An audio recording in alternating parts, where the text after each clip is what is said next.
Pesa buyo.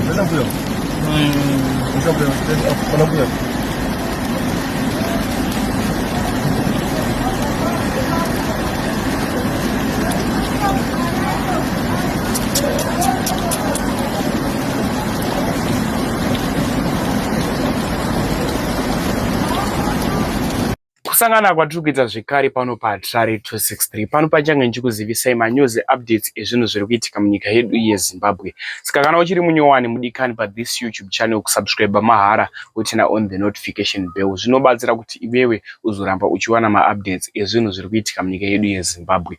Uyezve malikes enyu akatikoshera zvikuru, zvinobatsira kuti video rineri ringe richionekwa neavo vanenge vasati vaona this video. Saka ndatiwanzei malikes kuitira kuti vamwe vabatsirikane. Mavideos andova zvomuzora nhasi mavideos evanhu vakaparadzirwa mudziyo wavo kuMasvingo nemvura yakanaya. Mvura yakanaya zvakanyanyisa kuMasvingo, yakayerera yakaparadza zvinhu. Ndichakuisirai mavideos tichingoti Mwari pindirai. Nguva ino yerain season zvakawanda zvinoitika, vamwe vanoparadzirwa dzimba zvakasiyana siyana. Ndo zvatinosangana nazvo munguva ino yatiri yerain season. Ndokumbira kuti share this video kuhama neshamwari, utaura zvaunofunga mucomment section. Chingoti Mwari ivai nenyika yeZimbabwe. Mwanangu, ona zviri kuitika kuno mwanangu, zvandanjikuudza zviya. Ini jura rangu rakutodona. Jojo renyu radonha, meno kwarabva jojo iro kana kuti ndizive kuti mvura iri kubvepi. Ona ichibva kwenyuko. Handi muri kuzviona. Saka ini yangu handizi kuti ndotarira zvakaita kutarira.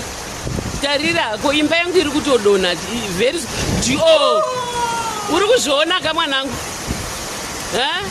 Uri kuzviona ka mwanangu? Ino ndinonzi chiro juraho ratodonha, wakatarisa ipapa. Iri jojo rabva kwenyiri. Juraho rangu radonha. Think hama neshamwari tiri kuzviona zviri kuitika kuMasvingo. Tiri kuzviona tega zviri kuitika kuMasvingo kuti mvura yakanaya ine power yakatanga kudonhedza mudziyo yevanhu. Zvanda kuita munguva inoenda kukusiyai muchiona video rekupedzisira rekuMasvingo ikoko.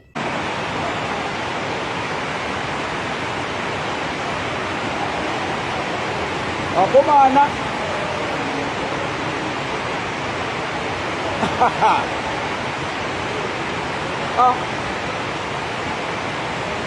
Highway.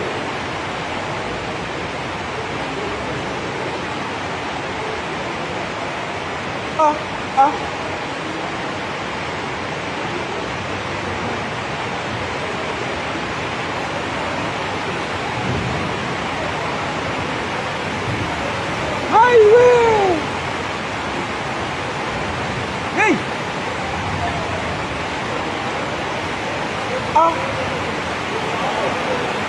Pakaipa. Pakaipa. Akapo zvakadai. Unodi? Hapana zvokuzita.